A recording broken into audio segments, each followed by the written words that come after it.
Le plus important pour pouvoir éditer son site en étant totalement à l'aise, c'est de comprendre le principe de la hiérarchisation. Qu'est-ce que c'est exactement la hiérarchie au sein d'une page WordPress? Eh bien, par exemple, si je clique sur mon titre que je retrouve ici dans ma bannière principale, je peux voir donc ici l'icône du titre, du bloc titre. J'ai ensuite un écart et je retrouve une autre icône. En fait, cet écart symbolise que le bloc titre se situe dans un autre bloc. Et ici, il s'agit en fait de l'icône d'un bloc colonne. Parce que dans ma manière principale, je retrouve une colonne de gauche avec du texte et une colonne de droite qui pour le moment est vide pour pouvoir laisser un espace et voir l'image d'arrière-plan.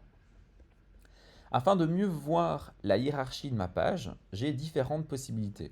Soit voir le parent un par un en m'aidant simplement du clic sur un des blocs pour remonter au clic sur le parent et ainsi de suite jusqu'à avoir le tout premier parent.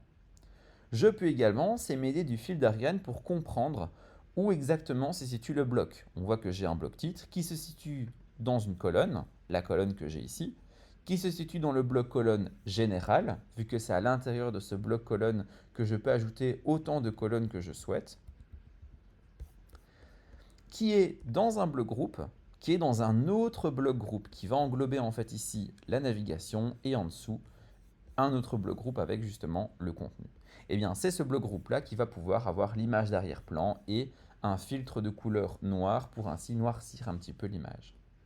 Pour avoir une vue d'ensemble, la dernière possibilité, c'est de cliquer sur l'icône de vue en liste. Cette vue en liste permet d'afficher tous les blocs que j'ai au sein de ma page et au clic sur un des blocs, peu importe lequel, eh bien, il va ouvrir de lui-même chaque bloc pour qu'on puisse voir ainsi l'appartenance. On voit l'appartenance avec en fait le petit décalage qu'on a par exemple ici. On voit que mes deux titres, mon super surtitre et mon super titre, se situent dans un bloc groupe qui englobe ainsi les deux qui eux se situent dans une colonne, dans le bloc colonne général, dans un bloc groupe. Une fois qu'on a bien cerné cela, ça devient beaucoup plus facile de comprendre qu'est-ce que je dois aller copier si je souhaitais par exemple reprendre le bloc ici sur une autre page.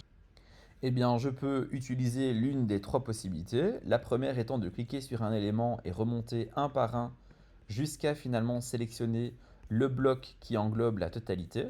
Soit cliquer sur un élément et m'aider du fil d'Ariane pour revenir au tout premier, donc le bloc groupe. Soit je peux simplement m'aider de la vue en liste pour voir ainsi l'entièreté du bloc et simplement copier le bloc ici. De cette façon, si je vais sur une autre page ou tout en dessous de ma page et que je colle le bloc que j'ai copié, eh bien je reprends exactement le même bloc. Il me suffira ensuite qu'après de modifier l'image, modifier les contenus, modifier les boutons et cliquer sur enregistrer. Voilà donc pour le principe de la hiérarchisation.